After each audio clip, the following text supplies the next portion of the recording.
Што ве инспирираше да го направите овој филм посветен на Владимир Путин, филм кој освои Гран При минатата година на фестивалот во Карлови Вари, а е направен од ваши стари материјали додека бевте соработник на Путин и го следевте неговиот политички подем? Совершенно очевидно, что Россия сошла с пути демократического развития, и причина этому кроется во многом в тех событиях, которым я был свидетелем, участником, и я посчитал важным рассказать эту историю во всей ее правде, чтобы общество в целом задумалось о том, что можно ли играться с демократией, можно ли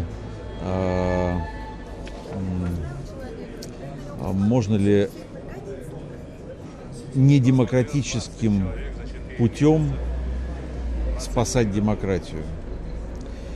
И в том числе это и моя личная ответственность за свои ошибки, за свою наивность.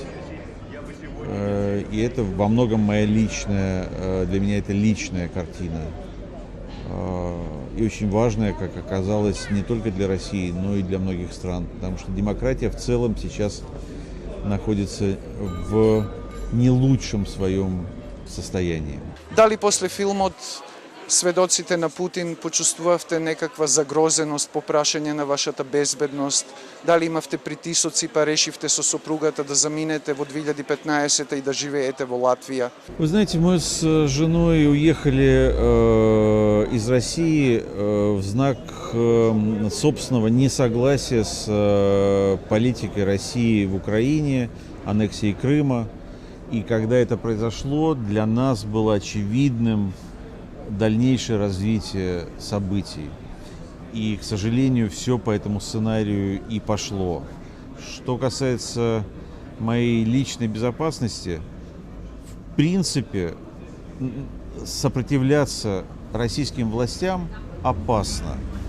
Но я не хотел бы акцентировать внимание на своей личной безопасности и вообще сам стараюсь об этом не думать. Вот я вам абсолютно честно сейчас говорю. Пред 3 години го реализиравте филмот Под сонцето, снимене во Северна Кореја, зборува за едно семејство кое го исчекува роденденот на тогашниот лидер Ким Јонг Ил. Колку снимањето во услови на ограничување од страна на тамошниот систем беше за вас дополнителен мотив да го представите реалниот живот во Северна Кореја? Задача документального кино — представлять реальную жизнь.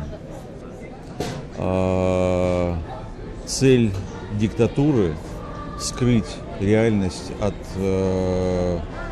собственного народа и от внешнего мира. В этом ключевое противоречие было наше в Корее, потому что мы хотели показать реальность.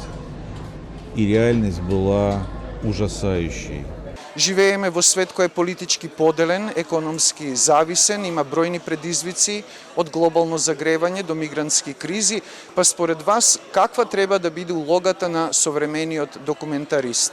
Предложить обществу посмотреть на себя в зеркало, не искаженное, не увеличительное, не замутненное, а вот в реальное зеркало, и правильно найти угол этого отражения, вот правильную точку, где установить зеркало для одного человека и для всей цивилизации.